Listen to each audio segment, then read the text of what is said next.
Yo creo que el poeta, la poeta hoy en día es más necesario que nunca para volver a recuperar los imaginarios de posibilidades y de realidades que están sin escribir.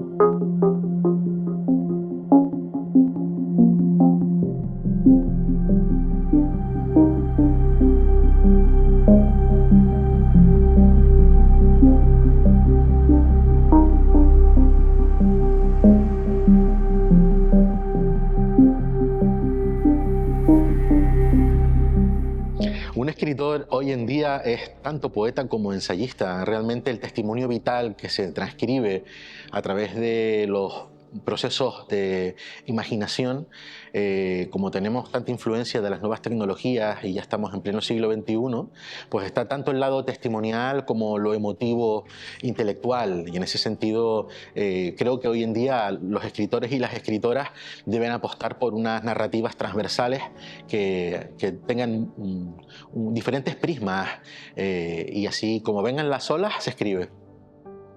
Sí, para mí los objetos que conservo después de muchos años de viajes son pues las hojas de otoño, esas estrellas vegetales que permanecen en el día a día, en los paseos que se dan en los parques, y con mi hijo Perseo coleccionamos hojas. Yo a las ciudades a las que voy recojo hojas de los parques, de las estaciones de tren, de cualquier lugar. Y sí considero que es un modo de recuperar lo que tenemos de bosque, de selva, de arboleda en la vida humana. Sí, todos los premios son importantes, por lo que supone de búsqueda de un itinerario creativo y llegar cada vez a más públicos. Yo empecé a escribir poesía en Moya, en el centro de Gran Canaria, y el premio Tomás Morales, adquirido en el año 2019 con un poemario dedicado a César Manrique, fue muy especial. La noticia me la dieron estando en Sevilla, en una actividad cultural, y siempre había soñado con la idea de poder tener ese premio en una ciudad que fue el origen de mi dedicación como escritor.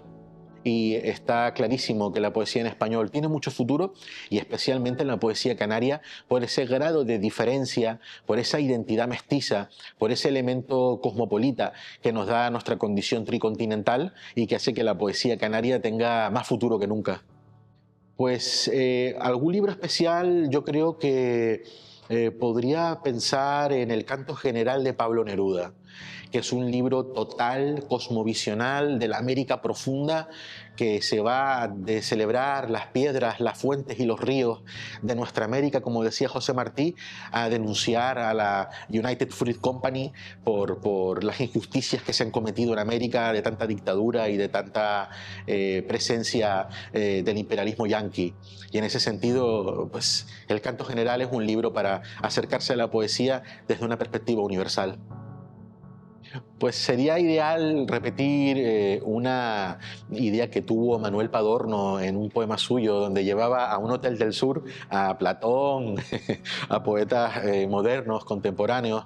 Pues yo creo que sería muy interesante platicar con dos generaciones que en Canarias fueron fundamentales. Por un lado, la generación surrealista de la etapa de la revista Gaceta de Arte, que fueron autores como Domingo Pérez Minic, Pedro García Cabrera, Domingo López Torres, Agustín Espinosa, Eduardo Westerdal.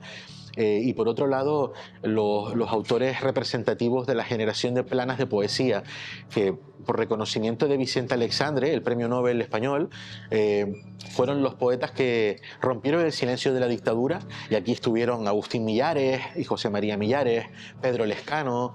Entonces son todos autores que tuvieron un episodio esencial en el devenir de la literatura, y sería maravilloso poder platicar con ellos.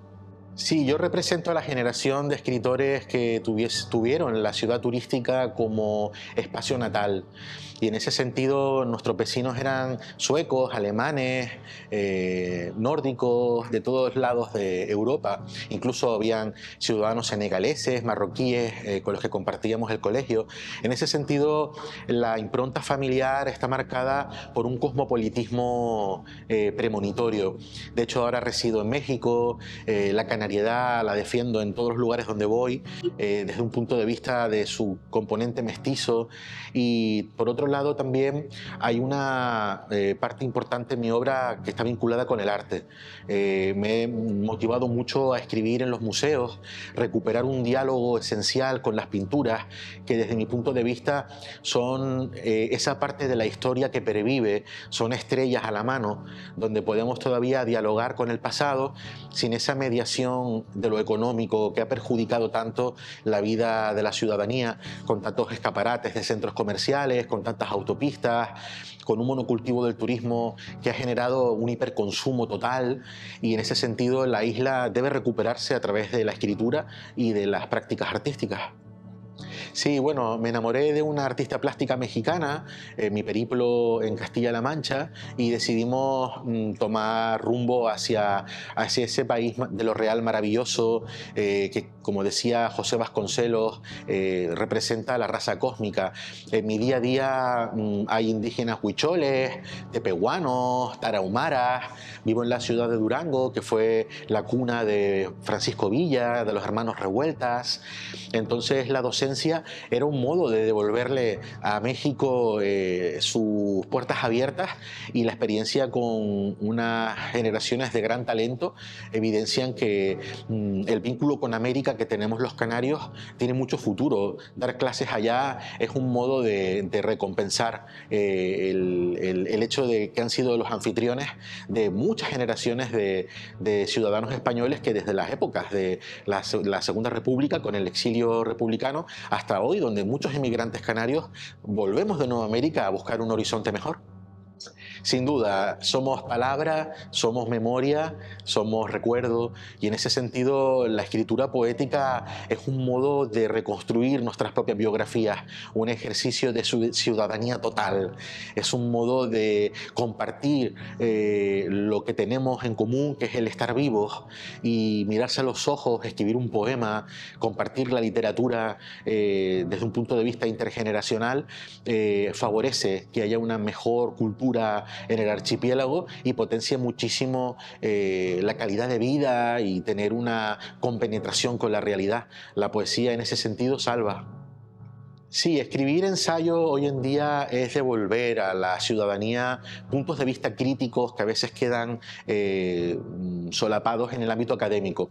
En ese sentido, escribir ensayo es tener vocación de mayoría, es un ejercicio democrático de compartir el conocimiento, y creo que los escritores y las escritoras canarias de hoy tenemos la obligación moral de ofrecer rutas de interpretación sobre el devenir de la sociedad canaria, el enclave continental en el que nos encontramos, y generar nuevos poros de diálogo que favorezcan una toma de conciencia sobre las posibilidades de cambio y el factor de la irreversibilidad que está afectando a nuestra memoria, a nuestro espacio de convivencia. Y en ese sentido, hoy en día, tanto el ensayo como la poesía son armas cargadas de futuros, como dijo Celaya.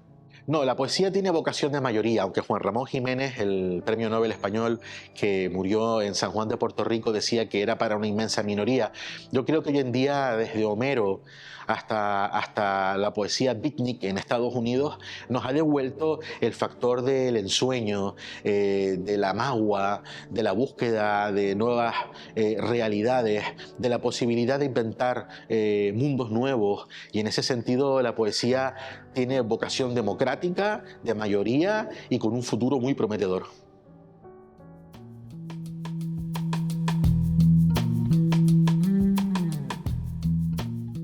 Se dice que aquí renace el balbuceo feliz de los espíritus del bosque. La orilla de la última ribera, el añejo portulano, el vórtice de las civilizaciones en la brújula de la Deus y las rosas de Hércules.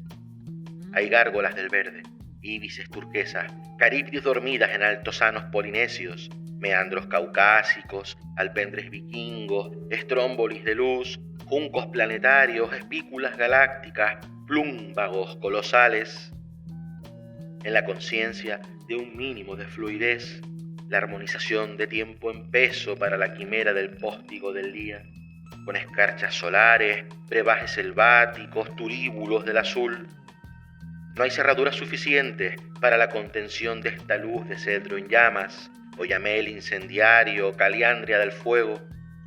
Ella fluye ante yelmos medievales, allana cráteres de Venus, la terranova de dulces taramelas, salinos apéndices, crujías esmeraldas, beriles de playa.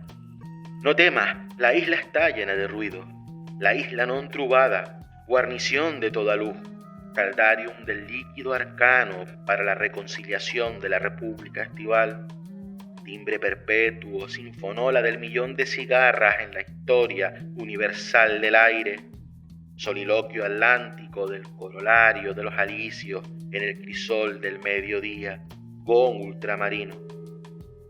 La somnolencia de la borda para el viaje de los colores, en la aspiración contingente de la ventana por los cúmulos de belleza, lupanar exótico, atabal eterno de la apoteosis de dólmenes en traslación y lunas menguantes en el trance invernal sobre los jardines del deseo. El remolino del espliego azul es un ofertorio de la civilidad etérea, un plexo solar en el oasis de la tarde. La totalidad es discontinua en dosis mortífera y el catalejo diluye los sedimentos acuosos, pedúnculos de salitre en el horizonte difuso. Es incalculable la ventana al sur. Al fin, Síbila confiesa todos los nombres.